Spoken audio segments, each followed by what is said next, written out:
Eta orain, irustak ez, baina irustak betartien egongo die, onjotara guez? Bai. Zu ibiltzen zara. Ni biltzen naiz. Ibiltzen zari ez, Aurten ez dut askorik bildu? Onjotan, Agustin eginara? Ibilez jan bai. Jan bai.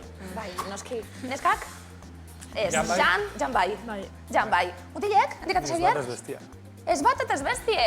Handika ez? Ni jan bakarrik. Jan bakarrik. Bueno, zer da? Ba, gaur jan eta asmatu zeintzut izen 5 onjo onak. 8 izenak hauek, txano beltza, belarria, astagorotza, astalorea, zakila, tripakia, txirla eta mukigibela denpora. 5 onjo izen. Aurkitxu behar dituzue. 5 on?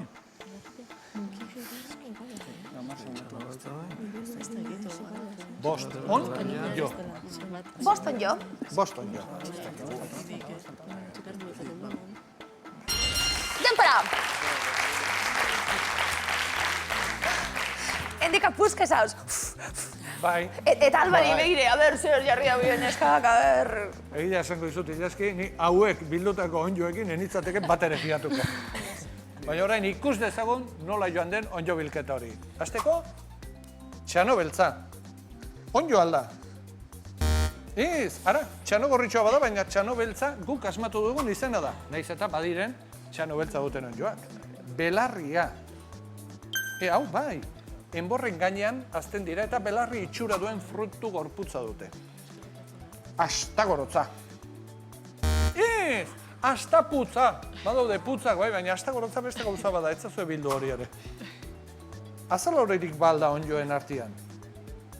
Bai, fruitu gorputzak azaloraren itxura du eta ez dira jangarriak. Zakila. Bai, zergatik, baz.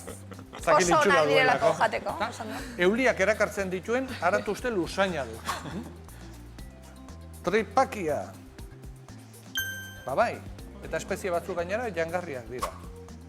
Txirla.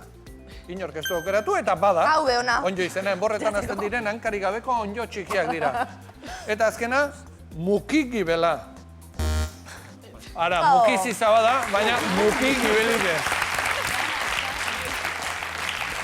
Ba! Oso txarto da noke. Ez joan hauekin, onjo bila ez joan hauekin. Baina behintzet, kontxolagarria izaten da, neu txarto da beste danape bai, bordun ez da zer hartatzen. Pareko, berdintuta 20 punturekin.